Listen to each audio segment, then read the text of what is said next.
రాష్ట్ర ప్రభుత్వం రాష్ట్రాభివృద్ధిపై special focus పెట్టిందన్నారు ప్రభుత్వ సలహాదారు జి వివేక్. యాదాద్రి సందర్శించిన వివేక్ ఆలయ నిర్మాణ పనుల్ని పరిశీలించారు. కుటుంబ సమేతంగా యాదాద్రి లక్ష్మీ నరసింహస్వామిని దర్శించుకుని ప్రత్యేక పూజలు చేశారు.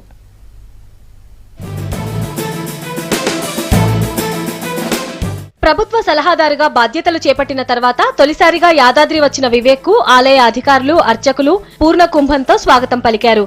కుటుంబ సభ్యులతో కలిసి స్వామివారిని దర్శించుకుని ప్రత్యేక పూజలు చేశారు వివేక్. ఆలయ పూజారులు అర్చన చేసి తీర్థ ప్రసాదాలు అందించారు. యాదాద్రి అభివృద్ధిపై ప్రభుత్వం ప్రత్యేక దృష్టి పెట్టిందన్నారు వివేక్. అధికారులు, ప్రజాప్రతినిధులతో కలిసి యాదగిరిగుట్టపై ఆలయ నిర్మాణ పనులను పరీక్షించారు వివేక్. యాదాద్రి త్వరలోనే ప్రపంచ స్థాయి పుణ్యక్షేత్రంగా మారబోతోందని చెప్పారు. కేసీఆర్ గారు ఏదైతే ఈ నరసింహస్వామి టెంపుల్ని డెవలప్ చేయాలని చెప్పి ఒక పెద్ద ఆలోచన, అది ఒక టూరిజం సెంటర్ కూడా అయ్యే అవకాశము మన యాదగిరిగుట్టలో ఉంది.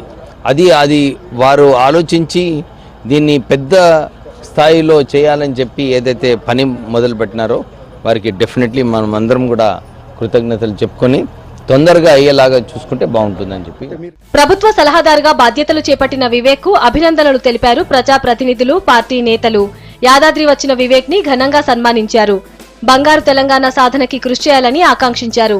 హైదరాబాద్ కాచిగూడలో ఏర్పాటు చేసిన ఆత్మీయ సమ్మేళనంలో వివేక్ ను ఘనంగా సన్మానించారు.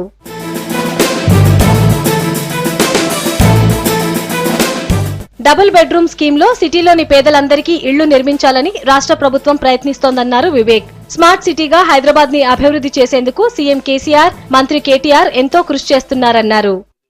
आप लोगों को एक ही विश्वास दिलाना चाहता हूँ, केसीआर साहब उनको एक तमन्ना है कि हैदराबाद को एक स्मार्ट सिटी से स्लम फ्री डेवलपमेंट सिटी करने का इच्छा बहुत है. आप लोगों को आगे दिनों में हैदराबाद का रेवेन्यूज हैदराबाद में जो खर्चा करना बोल के जो सबका इच्छा है वो जल्द से जल्द पूरा होगा.